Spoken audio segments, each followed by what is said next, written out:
соңында бул эки мушкердин тең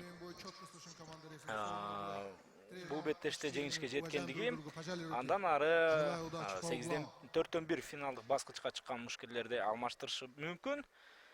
Кесиптешим сиздерге эки тарапты тең кенен чонун тааныштырып өттү. Антса дагы бир жолу айтып коелу.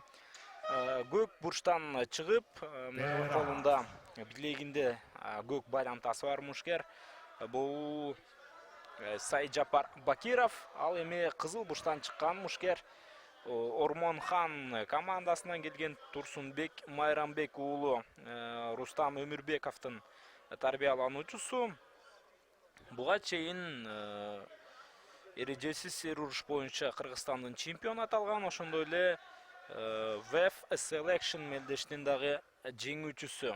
Нарын облусунан келген мушкер, учурда 23 жашта. 23 жашта, эми келечеги алдыда деп айтсам туура болот. Алгачкы аракеттерге карап кандайдыр бир сөз айта турган болсок, эки тарап тең абдан активдүү. Эми жеңил салмак болгондон кийин бул жакта бат-баттан мушкерлер абалды алмаштырып, мыкты соккуларды узатууга сөзсүз түрдө аракетин көрүшү шарт. Азырынча жалпылап алып караганда динамикалуу, бирок андай эле өзгөчө окуяга бай беттеш орун ала элек. Мына Турсунбек Майрамбек уулу алыстан соккуларды узатууга аракеттенүүдө. Буга чейин WF Гран-при биринчи мелдешинде 66 килограмм салмак чембирдигинде болгон мелдеште дагы резервде эки беттеш орун алган. Бирок резервдеги эки мушкер тең андан кийин октагонго чыккан эмес. Такта айтканда негизги сеткадагы мушкерлер баары тең жайында болгон. Азыр болсо тейкдаун. Сайжан Бакиров атаандашын мынакей партер абалына алып келгендигин көрүүдөбүз. Ушул жерде бир нече абалды, бир нече ыкмаларды ойлонуп көрсө болот. Бирок азырынча Сайджапар Бакиров көбүрөөк муунтуу же болбосо кайруу ыкмаларына басым жасап аракет кылат окшойт. Эмне болот? Full mount. Ал ортодо толук маунт алууга аракетин көрүүдө, бирок колу чыккан эмес. Бирок ушул эле учурда, ушул эле абалда муунтса дагы болот. Аны да биз көрүп жүрөбүз чоң-чоң мелдештерде. Бирок бул жолу Сайджапар Бакировго канчалык деңгээлде ал нерсени жасоо мүмкүн болот же жок? Арттан азыр муунтуга алышы ыктымал. Бат-баттан абалды өзгөртүш керек Турсунбек Майрамбек уулу. Мына ушундай абалда муунту өтө көп кездешерин жакшы билебиз. Бирок бул жерде андай эле коркунучтуу, окуя жок. Ал эми бүгүнкү мелдеште калыстар ошол жакынкы өлкөлөрдөн келип өздөрүнүн ишин алып барууда. Россия, Казакстан, Тажикстан, Өзбекстан сыяктуу өлкөлөрдөн келип калыстар кызмат кылууда. Себеби кыргызстандык калыстар эгерде ортодо кызмат кыла турган болсо, анда мушкерлер ортосунда, машыктыруучулар ортосунда бир аз түшүнүшпөстүктөр дагы пайда болуп калышы толук ыктымал. Сен өзүңкүнө, мен өзүмкүнө тартып койдум дегендей. Азыр болсо Сайджапар Бакиров уландуу түрдө абалды көзөмөлдөп беттешти улантууда. Анын машыктыруучусу Ника Рамазанов муунтууга албастан мүмкүн болушунча соккуларды узат деген сөздөрүн дагы айтып жаткандай. Мына эми ушул жерде моюнду кармаса болот. Бирок Турсунбек Майрамбек уулу дагы жөнөкөй жоо эмес. Ал дагы оңой менен мүмкүнчүлүк бере койгон жок каршылашына. Биринчи раундду жыйынтыкталды. Турсунбек Майрамбек уулу жана Сайджапар Бакиров бири-бирине каршы чыкты кайрадан. Биринчи раундда эми Сайджапар атаандашына партерде үстөмдүк кылууга жетишти. Аябай бир чоң айырмачылыкта болбосо дагы ал сезилди. Демекки биринчи раундду болжолдуу түрдө биз мына ушул Сайджапарга берсек болчудай. Андыктан экинчи раундта кандай болот? Кайрадан эле тейкдаун аракетин баштоодо. Атандашты торго кысуу менен өз жүрүшүн баштады. Жакшы так туура иш аракет менен жерге жыкты. Торго жакын жерде атандашты жыгып алуу бул албетте спортчуга ыңгайлуу абалдарды берет. Ошондуктан Лам Сайджапар Бакиров мындай иш аракетке барып жаткан кезде. Азыркы ММА'де партерде иштей билген мушкерлер атандаштын бутуна кирип, тейкдаунду ишке ашырып, аны жерде кармай алган мушкерлер үстөмдүк кылып келет. Азыр жакшы эле колду кайруу ыкмасына аракетин көрдү. Турсунбек Майрамбек уулу алдында жатса дагы ал учурда өзүңүздөр көргөндөй Сайджапар Бакиров атандашты анчалык деңгээлде көзөмөлдөй алган жок.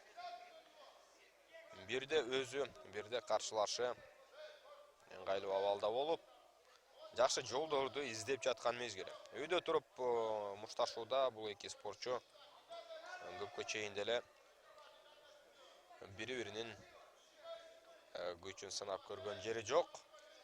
Буга чейинки раундтун көп бөлүгү дагы жерде өттү. Андыктан жеңүүчү аныкталса, ана ошол партерде аныкталат. Менимче, же болбосо калыстардын чечимине чейин жетип барышы дагы ыктымал. Эми алдын ала божомолдорду айта турган болсок. Бирок ММА'де каалаган учурлар орун алышы мүмкүн. Тамай бир сокко же болбосо спортчу бир аз гана бошоп кала турган болсо, атандашы кармап коюп, анын жыйынтыгында жеңишке ээ болуп алышы ыктымал. Азыр көзөмөлдүктү Сайджапар жүргүзүүдө, бирок гардты атандашы толук жаппаса дагы өзүнүн мына эми күчүнө ишенип турган мезгили. Турсунбек Майрамбек уулу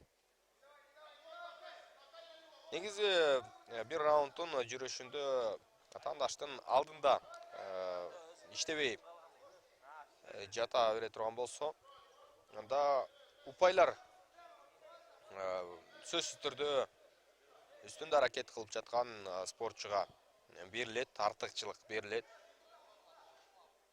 Эми көрмандарга бирдей эле көрүнүшү мүмкүн кайсы бир деңгээлде. Бирок тейкдаун жасап, болушунча жол издеген спортчуга ушундай мүмкүнчүлүктөр берилет. Азыр атандаштын мойнунан алды жана гильотина ыкмасына жакын калганда, бирок Сайджапар Бакировдун мойну бошоп кетти.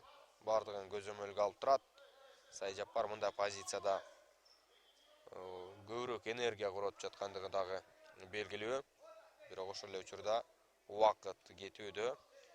Убакыт өтүп жатат. Анын пайдасына акыркы секундалар иштеп коюш керек. Турсунбек мындай абалдан котолуп чыгууга дарамети жетпей жаткан кезде жана кандай аракетин кылды жок. Бек уулу өтө өткөрүп жаткан мезгили. Биринчи, экинчи раундта кесиптешим белгилүү өткөндө бир аз партерде өзүн жакшы көрсөткөн Сайджапар Бакиров анча чоң эмес үстөмдүккө ээ болуп турган мезгили. Азыр жакшы тосуп алууга мүмкүнчүлүгү бар эле Турсунбек Майрамбек уулу. Бирок ошол мүмкүнчүлүктү колдоно алган жок. Кайрадан эле Сайджапар Бакиров азыр абалды көзөмөлдөөгө өткөндүгүн байкоодобуз. Бул мелдештин Байге фонду Toyota Camry автоунаасы экендигин айтып өтөбүз. Ал ортодо азыр Сайджапар Бакиров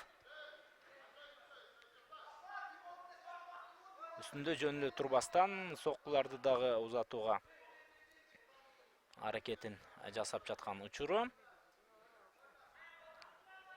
Толук бир көзөмөл бар деп мен айта албайм. Болгону үстүндө турат азыр Сайджапар. Айланып чыга алабы же жокпу? Сайджапар толук маунтка ээ болду жана бул жерде өтө кыйын кырдаал жаралууда азыр Турсунбек Майрамбек уулунда эки соккуну өткөрүп алгандай акыркы Эгерде мындай соккуларды өткөрүп ала турган болсо, Калыс бат эле беттешти токтотуп коюш мүмкүн. Андыктан абайлаш керек. Ал Калыстын беттешти токтотконунан дагы өзү нокдаунга кетип калышы мүмкүн ушул жаткан жеринен. Айтайын дегеним өзүн жоготуп коюшу мүмкүн. Ошондуктан сак болгону дурус.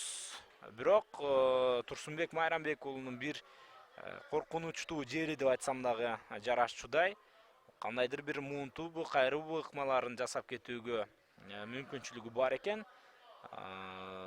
Буга чейинки экинчи раундда жакшы эле кармаганда 4 мүнөттүк жыйынтыкта алып калгандыгын көргөнбүз. Андан сырткары колдук кайрып алууга дагы аракетин көрүүдө Арымбар ыкмасы. Бирок аны толугу менен колдонууга Саиджапар Бакиров мүмкүнчүлүк бербей жаткан учуру.